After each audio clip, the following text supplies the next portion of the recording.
അകത്ത് പ്രകാശമുള്ളവനാണ് ഭാരതീയൻ. സ്തോത്രം. ഇനി ത്രിവർണ്ണ പതാക, മുകളിൽ കുങ്കുമം, അടിയിൽ പച്ച, നടുക്ക് വെള്ള. എന്താ കുങ്കുമം? ധീരതയെയും ത്യാഗസന്നദ്ധതയെയും സൂചിപ്പിക്കുന്നു. അടിക്കാനും ഇടിക്കാനും തല്ലാനും കുത്താനും കഴിവുള്ളവനാണ് മുകളിൽ കാണുന്ന ഈ കുങ്കുമം.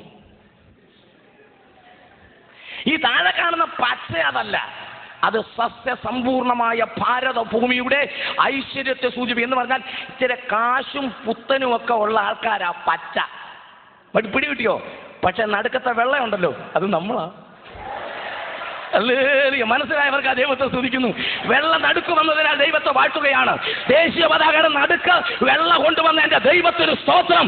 വെള്ള കൊണ്ടുവന്ന എന്റെ ദൈവത്തിന് സ്തോത്രം. തീർന്നില്ല.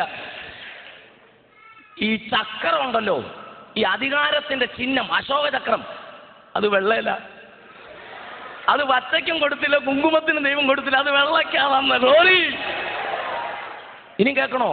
അശോകചക്രം എന്നാ അതിന്റെ പേര്. ശോകം, ദുഃഖം. അശോകം ദുഃഖം മാറുമെന്ന്.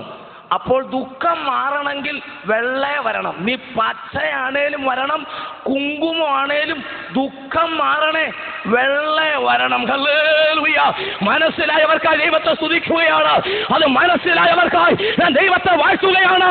ഇന്ന് രാത്രി നീ വെള്ളയിൽ വരണം. അതിന്റെ അർത്ഥം യേശുവിൽ വരണം.